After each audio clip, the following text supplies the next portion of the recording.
আসসালামু আলাইকুম। সম্মানিত শিক্ষক শিক্ষিকাবৃন্দ, আশা করি সবাই ভালো আছেন।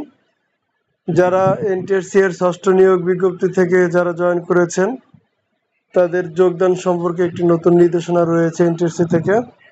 চলুন জেনে নেই কি আছে।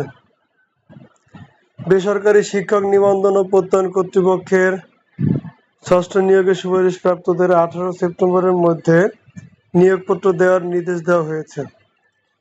তো যারা এখনো জয়েন করেননি বা যোগদানপত্র দিয়েছেন, যারা নিয়োগপত্র পাননি, আপনাদেরকে অবশ্যই প্রতিষ্ঠান থেকে 18 তারিখের মধ্যেই নিয়োগপত্র দিতে হবে।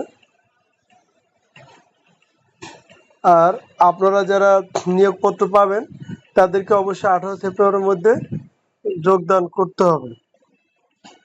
আর আপনারা যোগদান করলে এরপরে হলো বাকি যে খালি পদগুলো সেটা দেখা যাবে, এবং যে বদলির ব্যাপারটা রয়েছে, বদলি সুপারিশের কার্যক্রম শুরু হবে, এবং পরবর্তী যে এনটিআরসি এর নিয়োগ সপ্তম গণবিজ্ঞপ্তি, তাছাড়া 19তম নিবন্ধন, সেগুলোর কার্যক্রম শুরু হবে।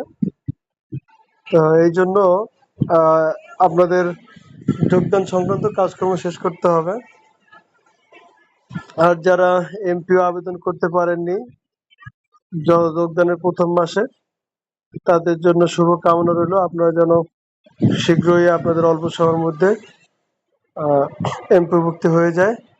তো সবাই ভালো থাকবেন, সঙ্গে থাকবেন। আসসালামু আলাইকুম রহমতুল্লাহ।